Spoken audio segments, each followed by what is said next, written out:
Here we are. You found us. Our secret podcast live show right here, wherever you're finding us. Facebook, fb.com/EmilGuillermo.media. Maybe you're finding us on YouTube at EmilAmok1. Maybe you're finding us on Twitter at EmilAmok, EMILAMOK. This is our show.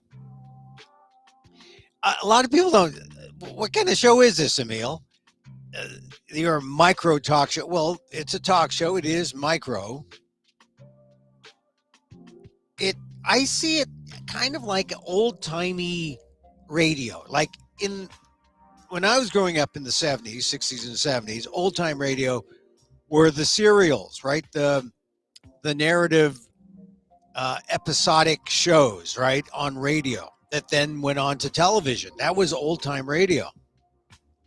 You know, when you say old time radio, it's like, now that the announcer, and then they have these characters, and Fibber McGee and Molly, that kind of thing. I mean, that's so dated now, right? But that's the way radio was. So for people now in the 20s, the 2020s, when they think of old time radio, they think of, well, what was AM used for at one time, right? I mean, there still is talk radio, but talk radio is kind of an old timey kind of thing. I don't even know what AM talk radio is. I mean, since Rush Limbaugh passed on, I haven't really, dialed in to listen to his successors, but he really changed AM radio. He really changed talk radio. And so when I say old timey talk radio, I talk about a time when talk radio wasn't necessarily political. It was just people opening up a mic and talking. I was reading about Ray Taliaferro, the old KGO radio late night talk host, who would read poetry sometimes, right? And he would do all sorts of things at night between midnight to 6 because he was doing it for the Insomniacs. No one cared. He could be political. He was kind of a raging liberal. I was just looking him up, or I just bumped into him on the internet doing a search on what happened to KGO. And God, I didn't realize this 2 years ago. He passed away. He was found. Maybe he died of exposure. He was living somewhere in Kentucky, and he was found in a field. Really sad, because I always liked Ray Taliaferro. And of course, I knew Ray Taliaferro from his days at KRON when it was an NBC affiliate, and he was an anchor. He was a new news anchor before he went into talk radio. And I always saw Ray Taliaferro as a kind of model. He goes from television to radio. He was active in social circles in San Francisco. And then to see his demise, how he had some kind of dementia. And he was last seen, I believe the news story is that he was arguing or talking to someone at a pizza shop and then went off and was found having succumbed to exposure out in the woods nearby in a town in Kentucky. So anyway, when I think of old-timey radio circa 2000s to even, recent, that would seem old-timey, because now who listens to radio? Who listens to AM radio? I think of talk radio like the way guys like Ray Taliaferro used to do. Not necessarily, talk radio as a polemical device where you'd have partisans, mostly from the right, giving their talking points, arguing with listeners.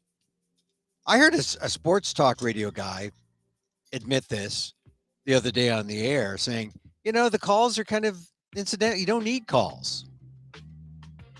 And it's true. In this day and age, the calls are kind of extraneous. A good talk radio host just talks and goes on, and you listen. If there's something there, he anticipates the questions. He answers the questions. You can chat. You can chat here if you're on YouTube or Facebook. But that's what we do here. This Emil, Amok's Takeout, my takes on all things considerable. Welcome to my program. I'm glad you're here. We do this live, and then you can find it in the various places and listen to the recording on demand. But I do it live, generally around 2 o'clock every day, Monday through. I say every day, and then I say Monday through Friday. So clearly not every day. And sometimes, Emil, I know you cheat and you put on the recording. Yeah, because sometimes I'm busy. But today, the 2nd of November, it's All Souls Day. And I want to celebrate all souls. November 1st was All Saints Day. I got it mixed up. I said the 1st and the 2nd. It's All Saints, the revered saints who've passed on. It's so hard to be a saint. In my church, I'd make it a lot easier to be a saint. I'd make everyone saints if you did a good deed. But I mean, to try to get to sainthood in the Catholic Church, forget it, man. It's easier to, the levels of religiosity. What is it that you have to climb certain levels to prove that you're a saint? Miracles, right? Recorded miracles you have to be a part of. So anyway, All Saints Day was November 1st. November 2nd is All Souls Day. Both days, we revere the dead, those who passed on. And as I said yesterday, too many dead people on All Souls Day. Today, too. Today is more accurately, All Souls Day. You look at Gaza, you look at the war, it's ridiculous. And now we have more calls for the ceasefire. We'll get into that in a bit. Today, I also want to say happy birthday to my daughter. Jen, happy birthday. I know it's All Souls Day. We revere and respect and honor the dead, but some people are born on these special days, as my daughter. And I honored her recently when I went back to do a story slam at my alma mater, and it was a great story. I'm gonna tell the story publicly. I mean, there was like a couple hundred people there, but I will tell it publicly, and you'll see the significance when I'll write about it on the All Def blog and in my columns. But happy birthday to Jen. You deserve it. Keep at it. Go strong. You're young. Not even young at heart. You're young in reality. So here's the thing. Everything is different now. Everything is different now when it comes to, the timeline or the time frame for people to do X, Y, or Z. You can do things in your life whenever you're ready. That's kind of the way I see it. And if you haven't done it yet, wasn't the time. We're not on some kind of time frame that this is the way it is. I mean, it's not like a biological clock even there. You got to have a baby by the time you're 35 or 30. I mean, really, technology has changed everything. And so when I say you're still young at heart, you're young in reality, but you're young at heart, to my daughter, Jen. And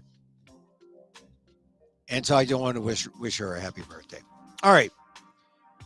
So lots of things before we get into our main topics. The ceasefire in Gaza, people keep talking about. I want to talk about something fun, though, First of all, Bruce Bochy, the Texas Rangers last night, that was a great game.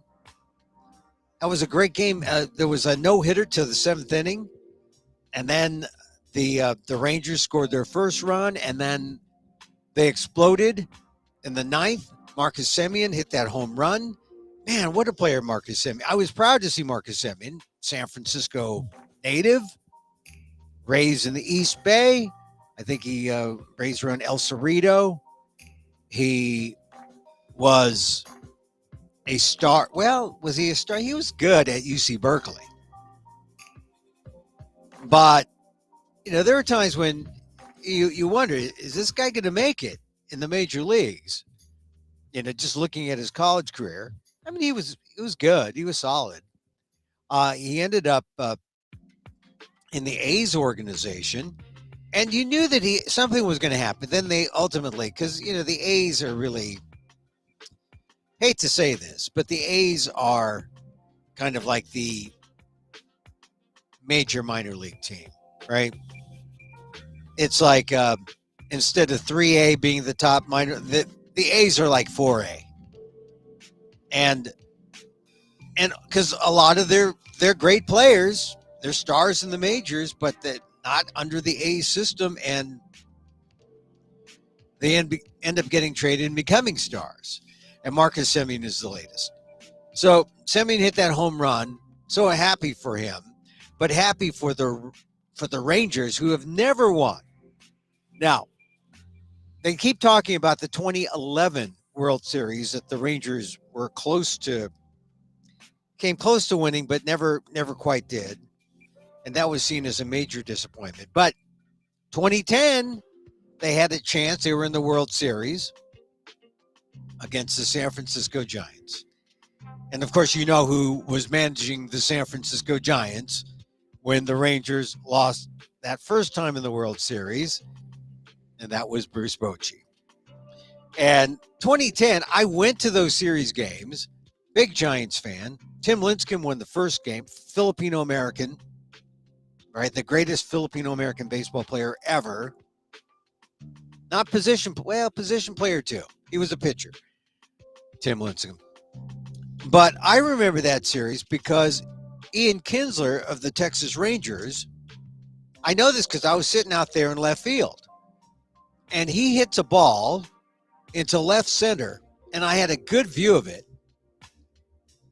I was up in the upper deck of sort of left center, and you can see the ball. It hits the top of the fence. Now, my recollection is that it just stayed there, but you can't just hit a ball and it stays right there on the fence. It's got to bounce. But normally, it'll hit the wall and bounce out and become a home run, right? Or bounce into the stands.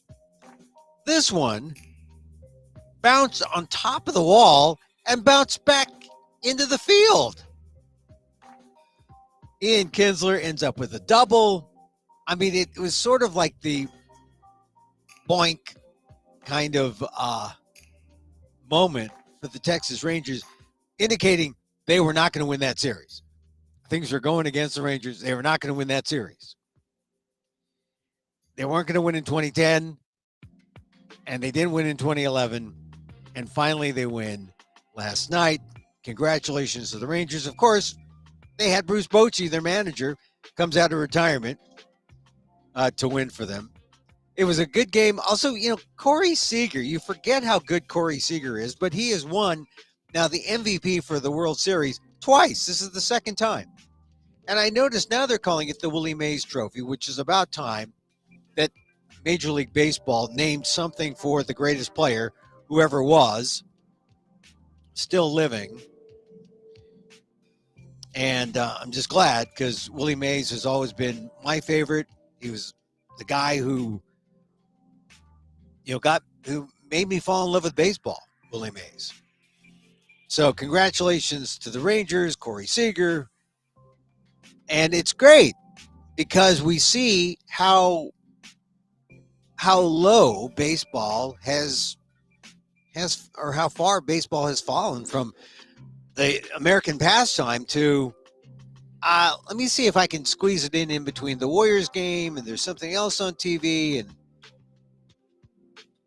thank goodness there was no football on, because if they were playing on a Thursday night, they'd have Thursday night football. I'm just saying it's sad, because I'm sure that when they get the ratings will come out probably sometime this afternoon. I don't know how many people are watching that game, Game 5. The Rangers were up 3-1. The opening day of the series was like one of the lowest ever in the history of broadcast baseball. I mean, it's sad.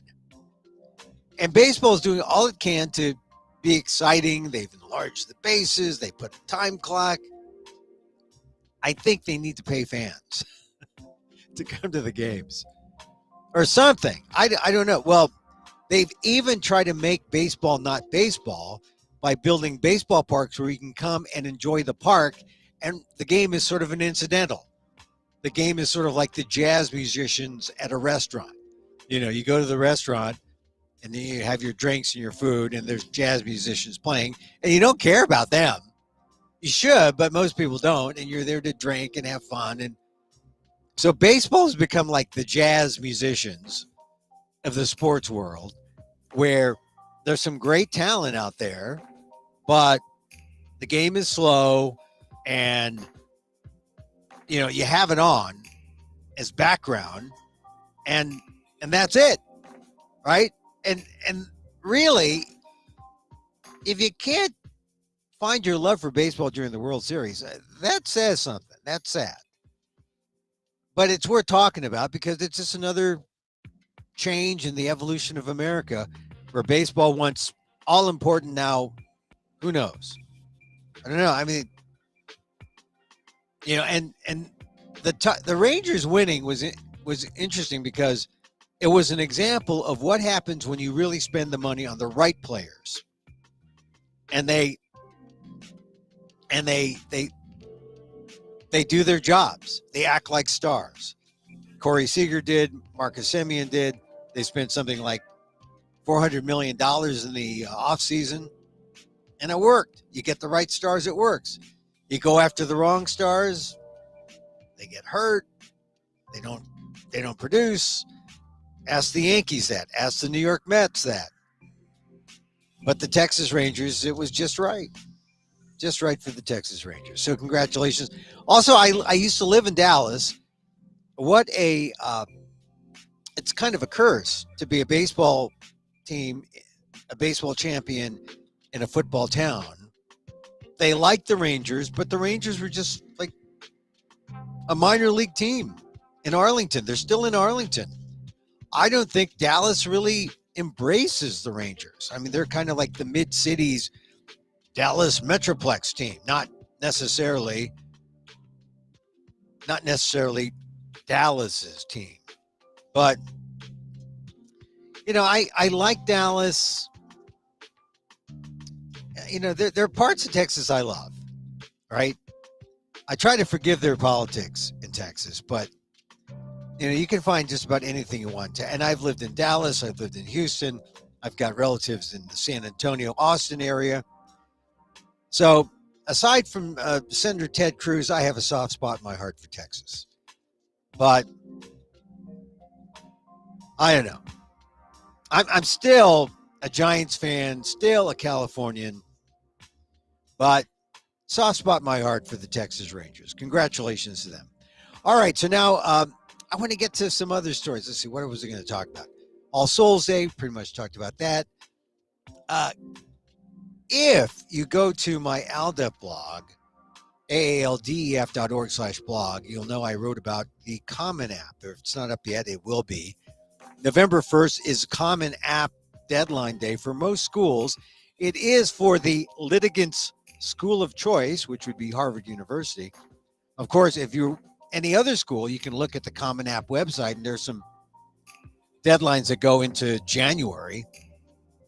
But for Harvard, it was November 1st. So I hope you got your app in, because that is the litigant school of choice. And it's the school that everyone will be watching next year, 2024, to see how the applications go, right? And so I write in my column that the Common App and its deadline really is the source of all the problems at Harvard. Because if it weren't for the Common App, it wouldn't be such a mad rush to try to get into Harvard. Because, I mean, the applications have gone up from the high 50s to 60% in the last few years, record numbers, 2023, 2022. It never got that high in the 70s when I was applying. And I mean, a respectable acceptance rate, 1 in 10, 1 in 9. That's the way it was in the 60s and 70s. Now, it's like a 0.03% rate. I mean, it's ridiculously hard. What the Common App has done is made it more competitive to get in. And among all students who think, hey, I'm worth it, I'm worth a shot, they look at it, putting down Harvard on the Common App is like entering the lottery. And maybe they'll get a shot at their dream, but that's why we have a problem. When you have 60,000 people applying to Harvard every year, and you can only accept 2,000, you're going to have discrimination, legal and possibly illegal, but mostly legal. I mean, you're going to legally discriminate. Now, this person is better than that person based on whatever the rubric you have set up in admissions.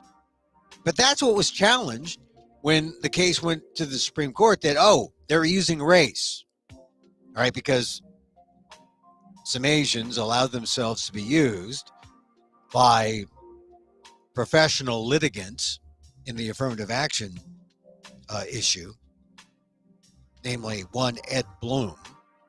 And they took a shot and they won after taking shots and losing, because the admissions process is fair when you look at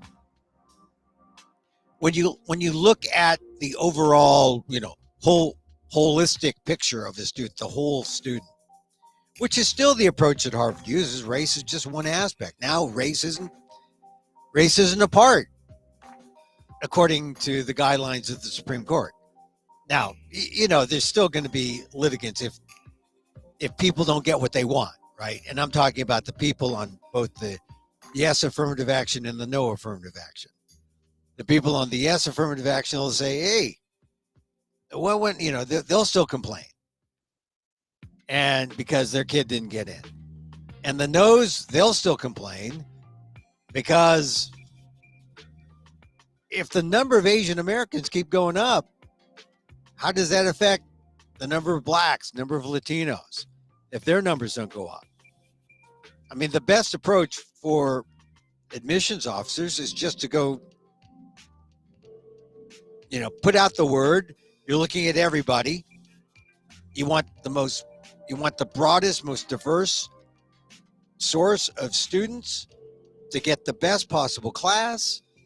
The Supreme Court says you can't use race, but of course, race can be used or seen as they come up in essays, they come up in questions on when people are asked about their race. I mean, there's no censorship. So it's still going to be looked at what happens at Harvard in this next class that's admitted.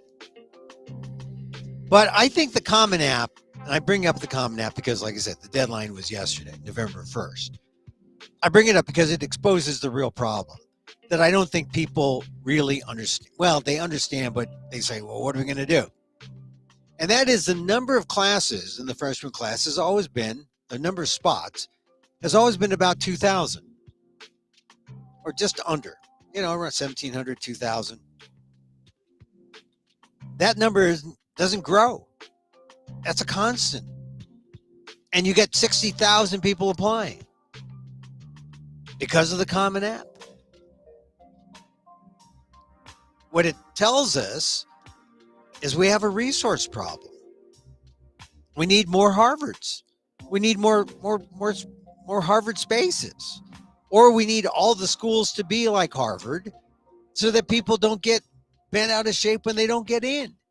They'll say, oh, I'll go to Abilene Christian, my 10th choice. Or, I'll go to whatever, Dartmouth, UC Riverside, whatever school. X. I'll go there because all schools are good, right? Yes and no. See, and that's the problem.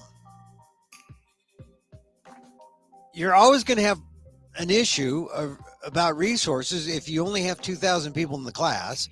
In some ways, it makes Harvard more elite, and that people say, "Oh, well, that's great. We're more elite than we should be, than we deserve to be." In some ways, it shouldn't be elite at all, right? Knock them down a couple of notches and say, "Okay, here's the solution." The solution would be, if they're not creating more Harvards, then do something like take a digital solution, maybe online classes, online degree programs. Take a page from the pandemic. I mean, I know people who were admitted in the pandemic year classes, and they're all lamenting that, oh, we didn't get to go to Harvard Yard.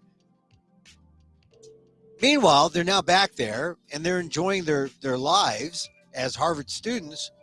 But really, would it have been a bad thing if they completed their Harvard education online? You can offer it to more people. You could offer it at a better price. You can satisfy the need for people who think they're qualified and they're among the 60,000 who have applied. I think that's the future. We're not yet at that place where people want to admit it, to say, yeah, we ought to have online Harvard. And not just for the Asian American rejects. We want an online Harvard for everyone who wants to get in, who thinks they deserve to get in. Take their shot. Take the dream. Get your AA or your AB. That's why they call it an AB instead of a BA at Harvard, because there's AA and then there's an AB. It's a solution. And the answer really comes out of the pandemic. When we were forced to go online. What if that was the only Harvard you knew? I think it's worth exploring if they want to satisfy the gap between 60,000 apply and 2,000 spaces. How do you, it would behoove, I think, the university to want to appeal to those 60,000 who want to pay the price, because if they can afford to pay it, they will. If they can't, they'll get in. That's one of the benefits about Harvard. But I'm just saying that that's a solution to this demand problem, right? It's supply and demand. The demand is there. The supply is limited. In some ways, they want to keep the supply low because that's how you get your elitism. Well, damn the elitism. Maybe that's what needs to go. And then make the online education meet the demand. There's your supply. Now you got a supply. And you got a lot of people with Harvard degrees. Some people say, oh, well, you've got an online Harvard degree. I actually saw the Charles. But, come on. It's not like you don't have that now between people say, well, you have a master's from the ed school, public policy. Oh, that's not like an MBA. So, people are going to pull rank. The thing is, people want that status. They want that Harvard status. And that means, hey, Harvard status. It's almost like it's equivalent to people want a high fashion, high end designer bag, like a Louis Vuitton bag. You can put an LV on any bag, and hey, but you can't put an H on Abilene Christian and say it's a Harvard education. So knockoffs don't work. Got to fix it somehow. I've just given a way to fix it. It's online, but it's a way to fix the supply. It's a supply and demand issue, right? It's Act 10. Economic is supply and demand. All right, so check out my column on the ALDEF blog, aaldf.org/blog. I talk about the Common App. And like I said, if you missed your deadline, don't worry. There's still some schools have deadlines through January. And as the Common App says, look at your dashboard to see where the app, the deadlines are for the schools that you're applying to. But for Harvard, November 1st. All right. I saw this story this morning, and I was really surprised by it. And that's because it talked about something that I hadn't heard of in a long time, and that was that the Democrats are staging a quiet campaign to replace Joe Biden. And this is from Axios. It says Democratic governors and senators are quietly boosting their national profiles to set up presidential campaigns in 2028 or 2024 if President Biden unexpectedly drops out. Axios says these ambitious Dems all support Biden's reelection. Of course they do. The jockeying is a hedge against a presidential health scare, October surprise, or other surprise before the Democratic National Convention in Chicago next August. Now, this is a big deal. But what it does say is no one thinks Kamala Harris, the president number two, is at all invincible as a number one, a potential number one, which is sad. But you've seen it in the last couple of weeks, all the stories about Kamala Harris suggesting that that maybe she's not ready for prime time. More than half a dozen Democratic lawmakers recently have established national political organizations, embarked on resume-building foreign trips, and visited states with early presidential contests. And look, I'm in California. Our governor, meeting with China, he wants to debate DeSantis. Because, he's termed out as governor, Gavin Newsom. He needs something. But now, Axios points this out, I didn't know. Illinois Governor J.B. Pritzker, Pennsylvania Governor Josh Shapiro, and California Representative Ro Khanna traveled to New Hampshire. Khanna returned this week to debate GOP presidential candidate Vivek Ramaswamy.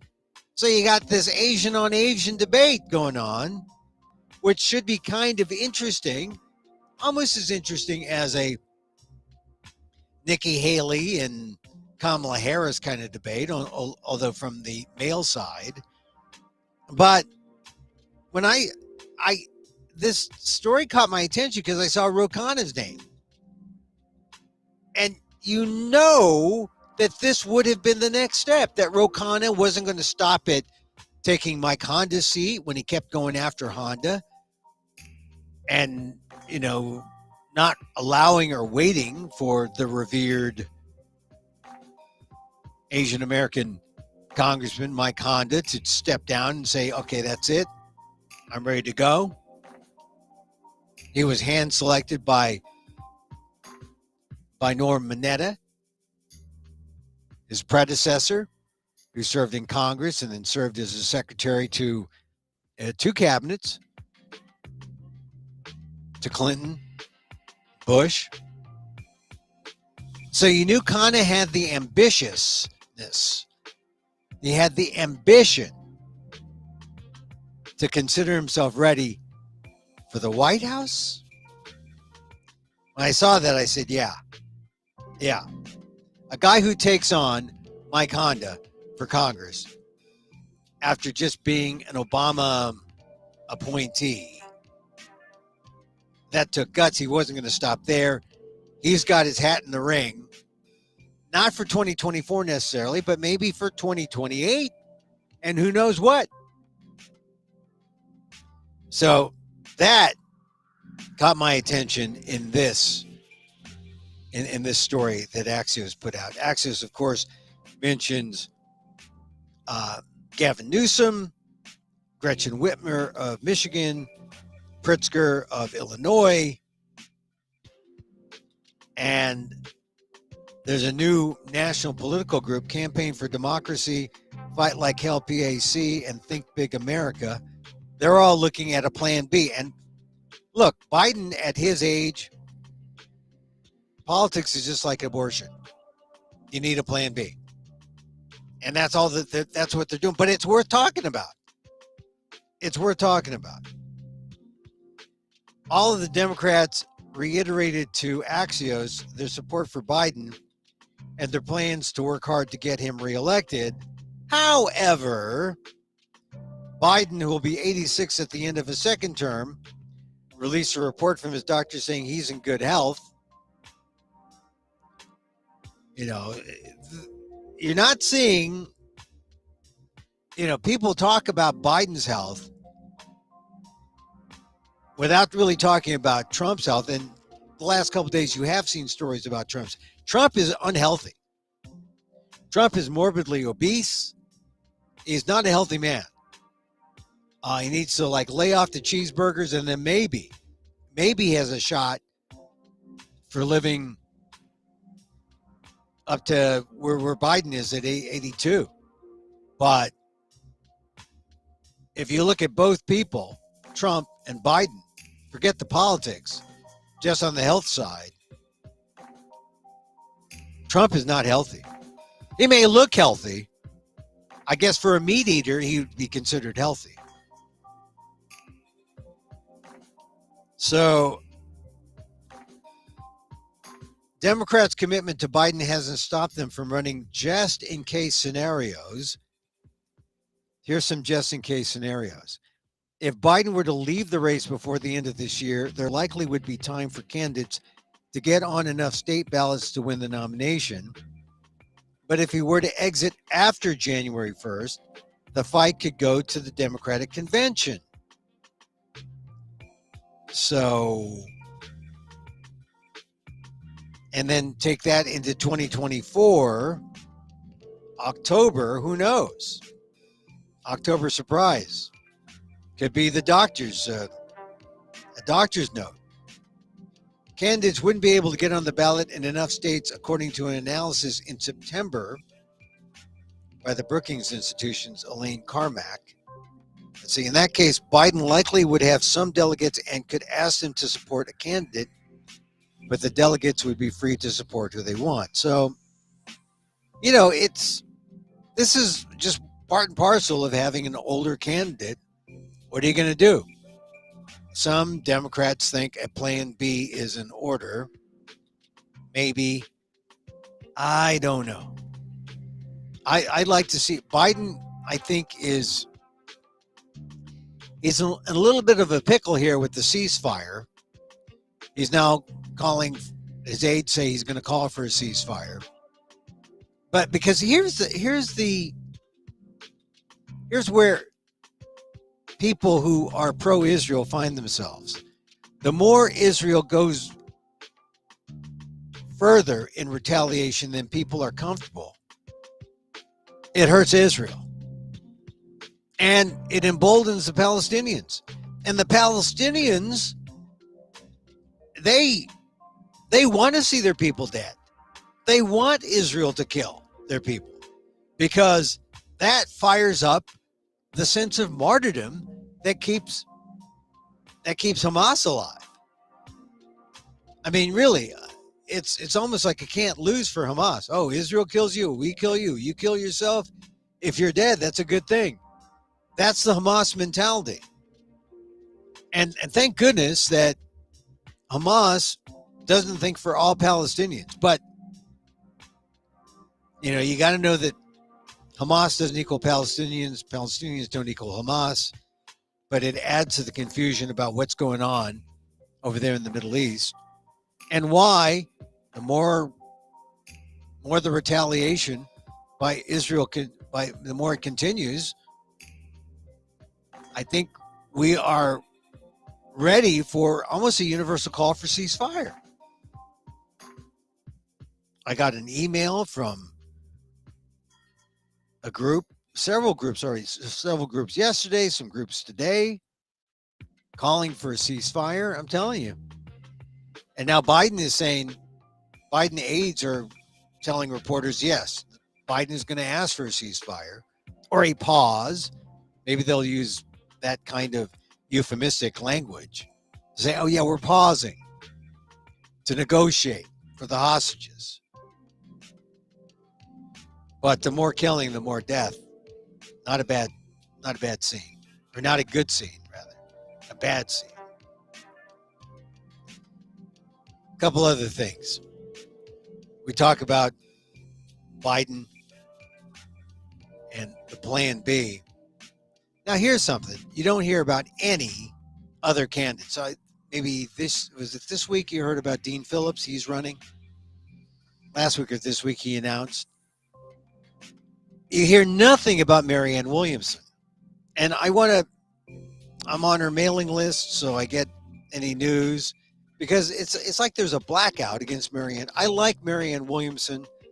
I like her books on meditation, on spirituality.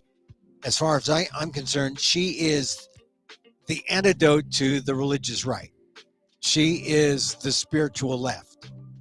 She's more progressive than not. She leads with love, not hate. She's kind of the answer that we need in America. But you're not hearing it much. There's a kind of blackout. But like I said, I get her press releases. I get the Democrats. I get the Republicans. I don't really read the Republicans. I mean, not out loud. And the Democrats you see on the news, so you get their press release, you get their talking points. But here's Marianne Williamson. She writes this morning, I'm thrilled to report that the Quinnipiac poll, we're at 16% among Democratic-leaning voters, which is significant. There's only like 60% Democratic-leaning for Biden, 16% for Williamson. She's the next one up, next highest. Cenk Uygur gets 3%. Dean Phillips, who just announced, only gets 1. This is for Democrat-leaning. For Democrats total, 84 is for Biden, 5 for Marianne Williamson, 1 for Cenk Uygur, 3 for Phillips. These are for actually Democrats. But Democrat-leaning, interesting, Marianne Williamson, that I suppose that would include independents. She gets 16. That's not insignificant. Williamson writes, this is a dramatic surge and just in time, having filed in Nevada and New Hampshire already, we will be filing in South Carolina next Monday. In addition, next week we'll also unveil our first television ad in New Hampshire. So they're raising funds. If you're interested in Marianne Williamson, go to Marianne Williamson for President online and get more. I just think that if you're looking for an alternative, she's a tough one because she hasn't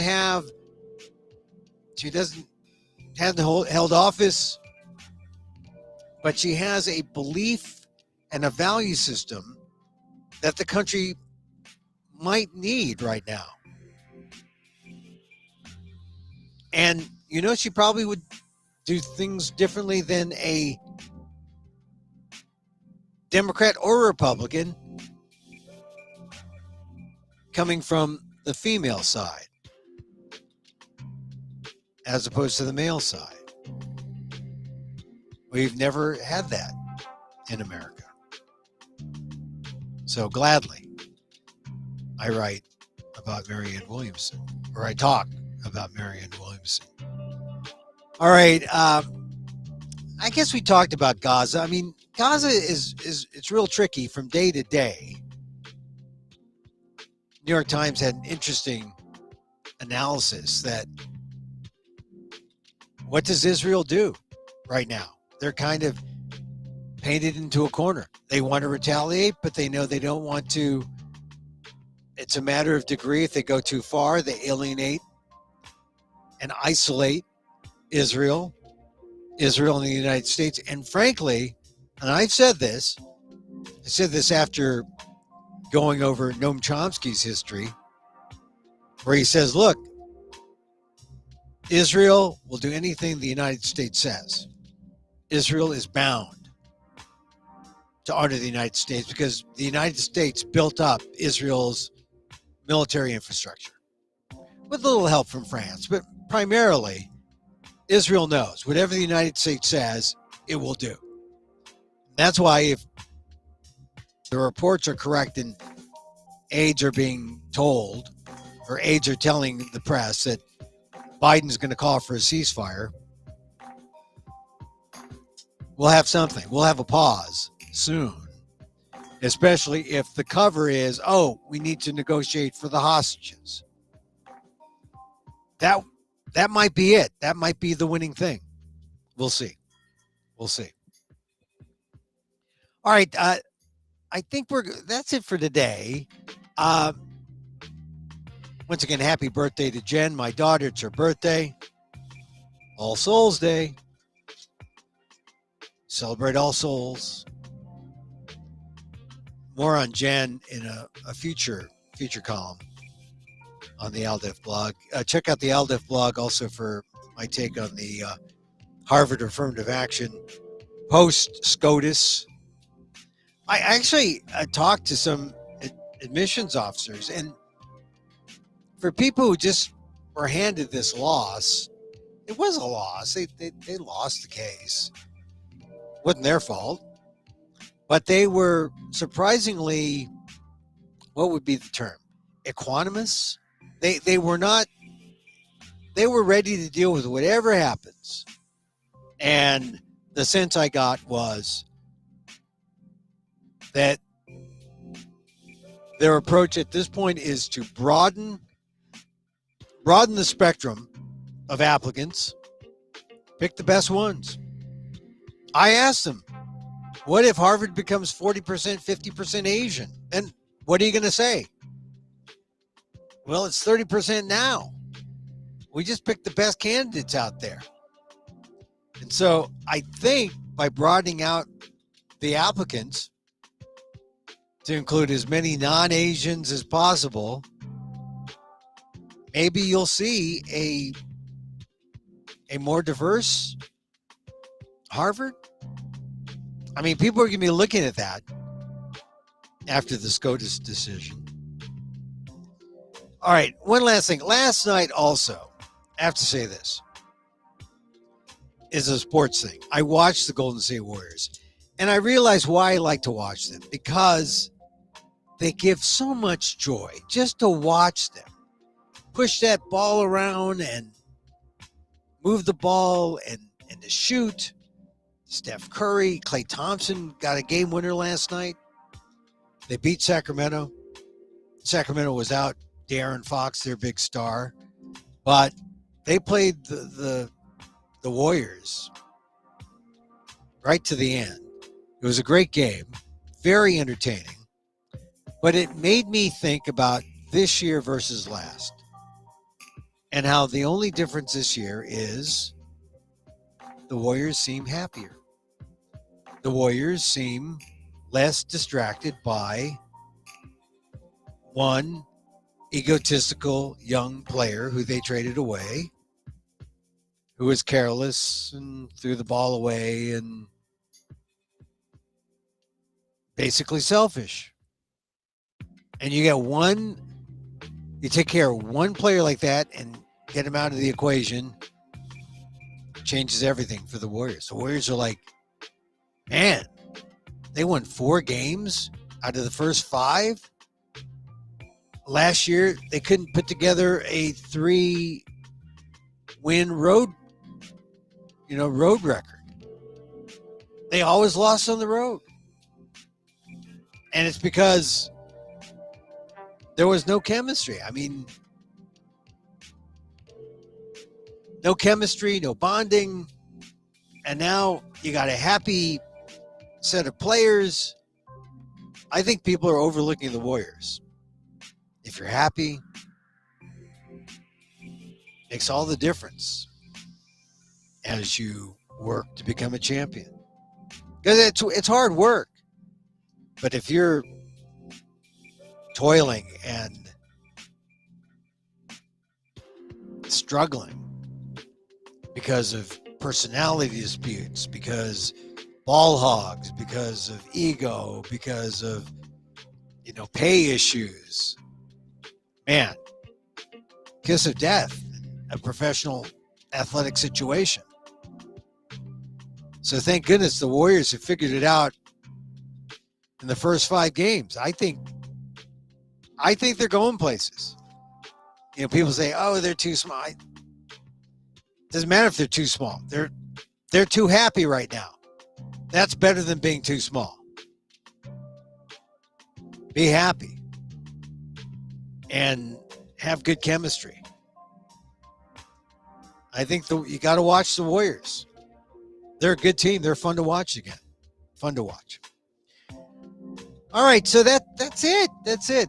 Time to go. Back again tomorrow. Hey, this is just old-timey talk radio. We talk about things. We talk about things on our mind, things in the news. And